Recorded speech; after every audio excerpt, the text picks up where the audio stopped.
నమస్తే, welcome to BRK. నేను పద్మ. ఈరోజు మనతో పాటు ఉన్నారు retired chief manager Indian bank Rammohan గారు. అందరికీ తెలిసిన వ్యక్తి. మనకున్న డౌట్స్ని కొన్ని అడిగే ప్రయత్నం అయితే చేద్దాం. నమస్తే అండి. నమస్తే అమ్మా పద్మ. ఎడ్యుకేషన్ గురించి మాట్లాడదాం అనుకుంటున్నాను. ప్రతి స్టూడెంట్స్ కూడా ఎడ్యుకేషన్ని బట్టి పట్టడం, ఏదో బండగా గుర్తుపెట్టుకోవడం, ఎగ్జామ్స్లో రాసాడు మార్క్స్ తెచ్చుకోవడం. కొంతమందికి మాత్రమే అవి అర్థం చేసుకుంటే ఈజీ ప్రాసెస్. బట్ ఇక్కడ ఏమైందంటే మార్క్స్ని ప్రతి ఒక్కరు క్యాల్కులేట్ చేస్తారు, వాళ్ళ లైఫ్ని డిసైడ్ చేసేసేటట్టు. సో అలా బట్టి పెట్టడం ఎంతవరకు కరెక్ట్, లేదా నేర్చుకోవడం ఎంతవరకు కరెక్ట్, ఏది వాళ్ళ లైఫ్కి బాగుంటుంది? ఇన్పుట్, ప్రాసెస్, అవుట్పుట్, ఇది మనం కంప్యూటర్లో వాడతాము. కంప్యూటర్లో ఎందుకు అది వచ్చింది అంటే ఒరిజినల్గా మనిషి బుర్రలో అదే ఉంది. వి అబ్జర్వ్, అది మన input. We observe, we see, మన సెన్సరీ ఆర్గాన్తో we read, we hear, all those things. And our mind process అయిన తర్వాత ఫినిష్డ్ ప్రోడక్ట్ తయారై లోపల ఉంటుంది. అది మనం యూజ్ చేసుకుంటాము, వేరే వాళ్ళకి కూడా we share it. This is how it happens. Now I use a acronym HELUAI. We hear, we listen. There is a difference between hearing and listening. ఉందా లేదా? హియర్ అండ్ లిజన్ ఏమైనా తేడా ఉందా? అనిపించలేదు, కానీ ఒరిజినల్గా ఉండొచ్చు, మీరు చెప్తున్నారు కాబట్టి. ఉంది. హియర్ అంటే మనకేదైనా చప్పుడు వినిపిస్తే కూడా వీ హియర్ ఇట్. అవును.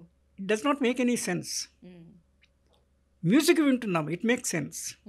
ఏదైనా ఒకళ్ళు మంచి మాటలు చెప్తున్నారు, సబ్జెక్ట్ చెప్తున్నారు, physics, we're listening. Attention pay చేస్తే లిజన్, అటెన్షన్ పే చేయకపోతే హియరింగ్. అటెన్షన్ పే చేయాల్సిన అవసరం లేకపోతే సింప్లీ హియరింగ్. ఏదో అలర్ చేస్తున్నారు, ఒకళ్ళు తిట్టుకుంటున్నారు, it is making no sense, but we're hearing it, we're not listening it. Physics చెప్తున్నాడు, ఐఎమ్ హియరింగ్, బట్ నా మైండ్ ఎక్కడో ఉంది, ఐఎమ్ నాట్ లిజనింగ్. అగైన్ చప్పుడేగా అక్కర్లా. అవును. So attentive hearing is a listening.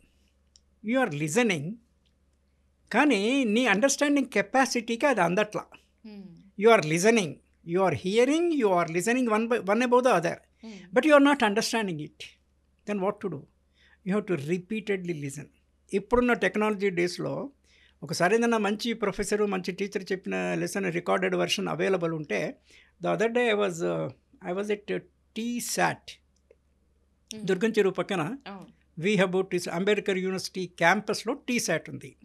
So వాళ్ళు ఏం చేస్తారంటే, మనకి SCERT అని ఇంకోటి ఉంది నిజాం కాలేజీకి ఆపోజిట్లో, state council of educational research and training. ఇది హై స్కూల్ లెవెల్ వరకు. ఇక్కడ TSATలో in collaboration with this SCERT, government school టీచర్ల చేతనే అన్ని సబ్జెక్ట్ మీద టాపిక్స్ వాళ్ళు రికార్డ్ చేసి దే ఆర్ రిలేయింగ్. అది TSAT యాక్టివిటీ. నేను అది ఎందుకు చెప్తున్నానంటే, ఒకసారి అర్థం కాని వాళ్లకు దే కెన్ రిపీటెడ్లీ వింటే అర్థం అవుతుంది. అప్పటికే అర్థం కాకపోతే they can again go to the tutor or teacher, that's a different question. So here, listen, understand చేసుకున్న తర్వాత కూడా you need to analyse it. విశ్లేషణ అంటే దాని deeper study of it, analysis చేసిన తర్వాత you have to interpret it. Interpretation చేసిన తర్వాత అక్కడితో ఆగకుండా దాని ఫర్దర్ స్టడీస్లో you to apply it. So ఇంత ప్రాసెస్ ఉంటే గనక here, listen, understand, analyse and apply it. Analyse, interpret and apply, that is called a సమగ్రంగా మీకు విషయం అర్థమైనట్టు. బట్టి కొట్టినంత మాత్రాన కాదు. అవును. So this process parents should no.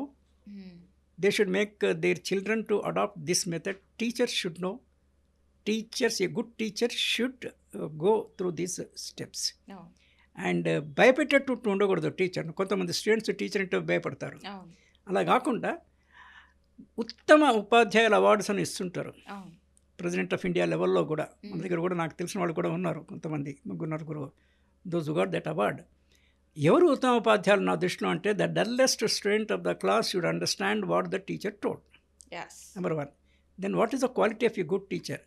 20 ఏళ్ల నుంచి అదే ఫిజిక్స్, అదే అకోస్టిక్స్, ఇంకోటి ఏదో లైటో ఆప్టిక్స్కో ఏది చెప్తున్నా, మళ్ళీ రేపు క్లాస్ ఉందంటే ఈరోజు చదువుకునేవాడు ఉత్తమ టీచర్. ఆయనకి తెలిసినా కూడా అగైన్ మళ్ళీ దీన్ని ఇంకా కొత్త విధానంలో ఇంకా సులువుగా చెప్పగలనా అనేది. So are you able to impart a transfer of knowledge from one brain to the other brain without any loss of transmission of knowledge? చేర్చగలిగేవాడు టీచరు, అందుకునేవాడు student. So that is the relation between STR అంటాను నేను, student teacher relationship. ఆ రకంగా ఉండాలనేది ఇదమ్మా. So ఈ బట్టి సంస్కారం కానీ ఇంకోటి కానీ ఇదంతా టెక్నాలజీని we can use it, but it is a limitation. It's not a substitute. We talk of artificial intelligence, but it is not greater than natural intelligence of a person. కదా, అంటే అందరి ఇంటెలిజెన్స్ ఈక్వల్గా ఉండదు, కానీ కొంతమంది ఇంటెలిజెన్స్ చాలా సుపీరియర్గా ఉంటుంది. వాళ్ళు కనుక్కున్నదే కదా artificial intelligence. So it's only a slave, not a master. Man is a master. Man is a collective. ఒకళ్ళు కాదు. అంటే మన గత చరిత్రంతా తీసుకుంటే ప్రపంచవ్యాప్తంగా తలా కొంత కాంట్రిబ్యూట్ చేసి హీప్స్ ఆఫ్ నాలెడ్జ్ మన దగ్గర ఉంది. As of now how we utilize it depends. So మీరు అన్నదానికి it's a collective as a triangle. Parent, teacher, student triangle. So వాళ్ళు in coordination, in tandem they should work it. That's my. Super, చాలా బాగా చెప్పారు. Thank you so much. Right.